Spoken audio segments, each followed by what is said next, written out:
कंसचाणूर भक्तम देवकी परमानंदम कृष्णं वंदे जगद्गुरुं रामाय रामभद्राय रामचंद्राय वेधसे रघुनाथाय नाथाय सीताय पतये नमः। मंच पर विराजमान मेरे पास परम वंदनीय महामंडलेश्वर हिंदू रक्षा सेना के राष्ट्रीय अध्यक्ष स्वामी प्रबोधानंद गिरी जी महाराज, मेरे दाहिने तरफ विराजमान यहाँ के सभी विधायक महोदय, मेरे हाथरस के पूर्व चेयरमैन जी और जितने भी यहाँ गणमान्य जन विद्यमान हैं, सबके प्रति मेरी अनंत शुभकामना। अब ये तो विजयगढ़ है, यहाँ तो हर बात में विजय प्राप्त होनी चाहिए। व्यक्ति जी को मैं बहुत बहुत साधुवाद देता हूँ, चाहे वे सामाजिक कार्य हो, आध्यात्मिक कार्य हो, धर्म से जुड़े कार्य हो, लोगों को प्रोत्साहित करते हैं और लोगों को जोड़ने का प्रयास करते हैं और लोगों की दिशा दिखाने का कार्य करते हैं। इसलिए उनका अनेकानेक साधुवाद शब्दों में अभिनंदन होना चाहिए, ऐसा मैं मानता हूं। राम क्या है? रमन्ते योगिनोऽस्मिन्निति रामः, योगियों के हृदय में जो रमण करे वो राम है। अहो अमीशान किंकाल शोभनम प्रसन्न ऐसां स्वरूपः स्वयं हरि, यही जन्म लब्धम न शुभाल पादिरे मुकुंद सेको वैकुंठ प्रियाहिना। रमन्ते योगिनोऽस्मिन्निति रामः, योगियों के हृदय में जो रमण करे वो राम है। और इस राष्ट्र की आत्मा का नाम राम है, भारत की आत्मा का नाम राम है। मेरे राष्ट्र में भगवान 3 राम के रूप में प्रकट हुए। एक राम सतयुग में, प्रभु राम त्रेता में और एक राम द्वापर में। सतयुग में जो राम हुए वे परशुराम में। समाज के लोग जब दिग्भ्रमित हो गए, कदाचित अपने रास्ता को चूक गए, तो हाथ में परशु लेकर के जिन्होंने लोगों को सही रास्ता दिखाया, सन्मार्ग के प्रति प्रेरित किया, वह परशुराम जो सतयुग में। और दूसरे हैं मर्यादा पुरुषोत्तम, परात्पर अखिलेश्वर जगदीश्वर जगत नियंता, इस राष्ट्र की आत्मा दशरथ नंदन कौशल किशोर प्रभु श्री राम। और तीसरे राम द्वापर में हमारे कन्हैया के बड़े भैया श्री कृष्ण के बड़े भ्राता राम, जिनका पूर्ण नाम है श्री बलराम। पहले राम है ज्ञान योगी, दूसरे राम है भक्ति और कर्म योगी, और तीसरे राम जो अनुशासन प्रिय है वो भी कर्म योगी। तो भक्ति ज्ञान कर्म तीनों का जो समन्वय है वही भारत है, वही भारतवर्ष है। परमात्मा श्री राम, रघुनाथ श्री राम के नाम की यात्रा हम लोग मंचन करते हैं। श्रीमद् भागवत जी में वर्णन आता है, राम कृष्ण तो एक हैं, अंतर नहीं निवेश, इनके नयन गंभीर हैं, उनके चपल शेष। भागवत के श्लोक को हिंदी में रूपांतर करके हिंदी कवि ने कहा कि राम और कृष्ण दोनों एक ही हैं, अनेक रूपाय विस्मृते प्रभुष्णवे। परमात्मा के अनेक रूप हैं और परमात्मा के अनेक रूपों में ये 24 अवतार प्रसिद्ध हैं, श्रेष्ठ हैं। उन 24 अवतारों में परिपूर्णतम 2 अवतार हैं, रामावतार और श्री कृष्णावतार। तो कहते हैं कि राम ने जो किया है वो करो, कृष्ण ने जो कहा है वो करो, जीवन सफल हो जाएगा। प्रातः काल उठते रघुनाथा, माता पिता गुरु ना वही माता। भगवान राम प्रातः उठते हैं, माता पिता गुरु को नमन करते हैं। असतो मां सत्यमय, तपसो मां ज्योतिर्गमय, मृत्योर्मा अमृतमय। हम असत मार्ग को छोड़कर सन्मार्ग के अनुगामी बने। हम अंधकार को त्याग करके प्रकाश की ओर चले, तपसो मां ज्योतिर्गमय। और ये दोनों यदि हम कर पाएंगे तो मृत्योर्मा अमृतमय, हम मृत्यु पर विजय प्राप्त कर लेंगे। यानी हम इस बात को बड़ी भांति समझ लेंगे कि मानव जीवन की उपादेयता क्या है। रामचरितमानस में भगवान राम 2 बातें करते हैं, बहुत ध्यान से। एक जगह तो भगवान श्री राम कहते हैं कि शरीर क्या है। चित जल पावक गगन शरीरा, पंच रचित पति अभव शरीरा। बाली की पत्नी जब बहुत रोदन करती है बाली की मृत्यु के बाद में, तो परमात्मा राम उनको उपदेश करते हैं, अरे देवी ये शरीर जो है ये तो मरण धर्म है। शरीर का तो एक नाम ही मरण धर्म है, और जिस दिन से शरीर ने जन्म लिया उसी दिन से इसकी मृत्यु आरंभ हो जाती है। परमात्मा की सृष्टि का अपरिवर्तनीय सत्य यदि कोई है तो केवल मौत है, जिसमें किसी प्रकार का कोई भी परिवर्तन नहीं किया जा सकता। तो शरीर जो है वो न नित्य है, न सुप्त है, न मुक्त है, न चित्त है। और वास्तव में जो शाश्वत है वो दिव्य आत्मा है, नित्य सुख मुक्त चिन्मयी शाश्वत ये आत्मा है। तो परमात्मा राम वहां कह रहे हैं कि शरीर जो है वो अधम है, अंतरचित है अधम शरीर। और वही परमात्मा राम उत्तरकांड में दशरथ जी वशिष्ठ जी महाराज के गुरुकुल में, गुरु जी महाराज के आश्रम में प्रजा को उपदेश करते हुए कहते हैं कि शरीर क्या है। कहते हैं साधन धर्म मोक्ष कर द्वारा, पारिम जेहि परलोक समारा। ये शरीर साधन का धाम है, शरीर जो है मुक्ति का द्वार है। और शरीर नहीं होगा तो हम कर्म कैसे करेंगे, शरीर नहीं होगा तो भगवान का दर्शन कैसे करेंगे, शरीर नहीं होगा तो हम रामलीला कैसे देखेंगे। भगवान की रामलीला का जो मंचन होता है उसमें तो हम अपनी सेवाएं बांट करके करते हैं, वो तभी करते हैं जब शरीर होगा। तो कर्मणा जायते जन्तु कर्मणैव विलीयते, सुखम दुःखम भयं क्षेमं कर्मणैव बध्यते।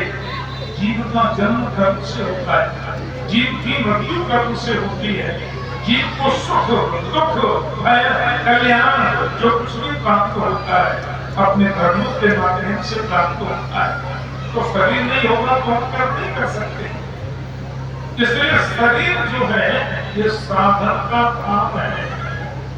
शरीर से हम कुछ भी प्राप्त कर सकते हैं, बिना शरीर का कुछ प्राप्त होगा ही नहीं।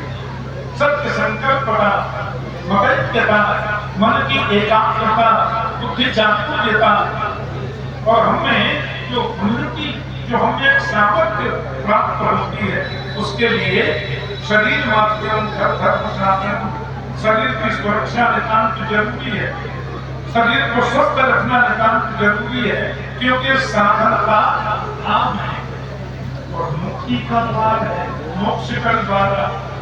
इस शरीर को पाकर के जिसने परलोक नहीं संभाला, यह तो परलोक दोनों को नहीं संभाला, तो परलोक पा नहीं, सिर्फ पछताए, काल ही कर्म ही ईश्वर ही मिथ्या दोष लगाए। तो शरीर किसी काम का नहीं है, ये इनके लिए जो सत्संग नहीं करते, जो भगवान राम के पदचिन्हों पर चलने की चेष्टा नहीं करते, तो उनका तो पुनरपि जन्म पुनरपि मरणम पुनरपि जननी जठरे शयनम, बार बार जन्म लेना, बार बार मर जाना, बार बार मातृ गर्भ में आना, ये चलता रहेगा। लेकिन मानव शरीर को प्राप्त करके जो धर्म की व्याख्या को समझ करके, जो धर्म के पथ पर चलने का संकल्प लेकर के चलते हैं, उनका शरीर साधन का धाम है, मुक्ति का द्वार है। तो शरीर होगा कोई हम धर्म कर सकते हैं, शरीर होगा कोई हम समाज की सेवा कर सकते हैं, शरीर है कोई हम राष्ट्र की सेवा कर सकते हैं, नहीं कुछ भी हम कर नहीं सकते। इसलिए नदेखमाद्यम हर धर्म साधनम, भगवान श्रीमद् भागवत जी में कहते हैं, नदेखमाद्यम हर धर्म साधनम प्लवम सुकल्पम गुण कर्णधारम मया मूलेन नवस्पतेजितम पुमान भवाब्धिम न तरेत्स आत्मा। तो ये शरीर जब हमें प्राप्त हुआ है भवसागर से पार होने के लिए, अपने राष्ट्र की उन्नति में अपना सहयोग मानसिक बौद्धिक शारीरिक प्रदान करने के लिए, और भवसागर से पार होने में तो ये नौका है, प्लवम सुकल्पम गुरु कर्णधारम। अब नौका तो बड़ी मजबूत है, लेकिन जिस सागर को हमें भवसागर को पार करना है वो भी कोई कम कहना तो है। तो इस नाव को चलाने वाले हमें महापुरुष प्राप्त होते हैं, हमें सद्गुरु प्राप्त होते हैं। अंधकार निरोधत्वात् गुरुनित्य विधीयते। तो गुरु जो है इस नौका को चलाने वाले केवल। अच्छा, शरीर रूपी नाव हमें मजबूत मिली है, नौका को चलाने वाला सद्गुरु भी बड़ा कुशल केवल हमें मिला है। लेकिन नाव चल रही है और सामने की आंधी आ जाए तो नाव चलेगी क्या? तो परमात्मा कहते हैं मया अनुकूले नमस्पते, मैं अनुकूल वायु बनकर के इस नाव के पीछे से धक्का देता हूं ताकि ये नाव अनुकूल परिस्थिति में सहजता से सागर को पार कर ले। इन सब कुछ के बावजूद यदि कोई भवसागर पार नहीं कर सकते तो परमात्मा कहते हैं मया अनुकूलेन नमस्पते पुमान भवाब्धिम न तरेत्स आत्मा। फिर भी भवसागर पार नहीं किया तो फिर तो आत्महत्या ही है। पंखे से लटक करके मरना आत्महत्या नहीं है, रेल के नीचे कट के मरना आत्महत्या नहीं है, वो तो शरीर की हत्या है। लेकिन मानव जीवन को प्राप्त करके शास्त्र के अनुसार जिंदगी जीकर राष्ट्र सेवा, भगवत सेवा, गौ सेवा, बुजुर्गों की सेवा, समाज की सेवा, ऐसे संकल्पों के साथ जीते हुए जो भवसागर से पार नहीं हुए वही आत्महत्या है। उसी को आत्महत्या शास्त्रों ने कहा। गोस्वामी जी ने इसका हिंदी ट्रांसलेशन किया, जो न करे भवसागर नर समाज बस पाए, सो निंदक मंदमति आत्महत्या। तो भगवान श्री राघवेंद्र के आदर्शों पर हम चले, भगवान राम के आदर्श पर चलेंगे।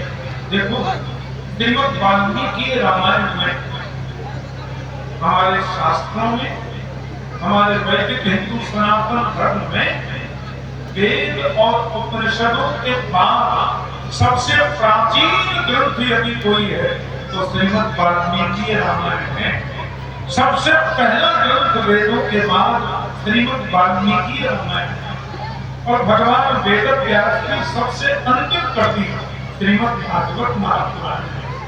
तो महर्षि वाल्मीकि रामायण में कहते हैं रामो विग्रहवान धर्म, राम साक्षात धर्म है, धर्म राम है, राम धर्म है, धर्म सत्य है और सत्य राम है और राम धर्म है।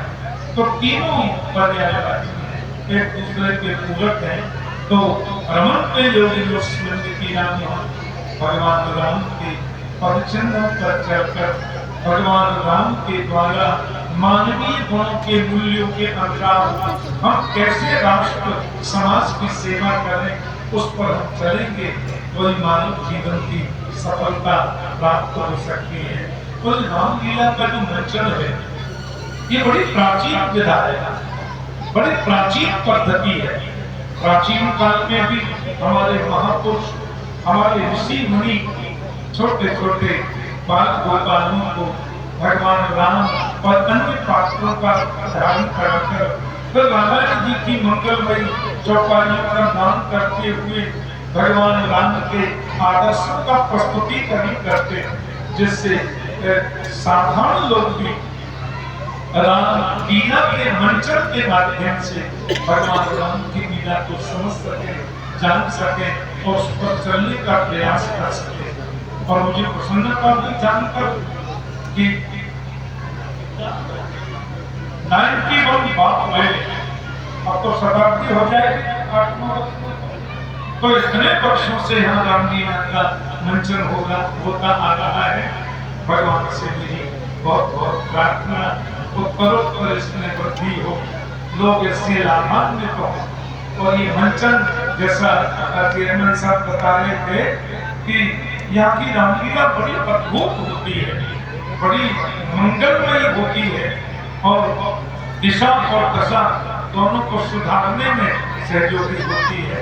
तो जितने भी यहाँ रामलीला कमेटी के पदाधिकारी गण हैं, जितने व्यवस्था प्रमुख हैं, कार्यकर्ता बंधु हैं, उन सबके प्रति भी हमारी बहुत बहुत मंगल कामना, बहुत बहुत शुभकामना। और विजयवासियों के अंतर हृदय में राम के आदर्श और राष्ट्र प्रेम का जो राम के चरित्र का सूत्र है उससे आप सब लाभान्वित हों। राष्ट्र, धर्म और नीति इस पर चलते हुए अपने जीवन का आप यापन सफलता और सुगमता सहजता से करें, ऐसी मेरी प्रभु से प्रार्थना। जैसे कृष्ण।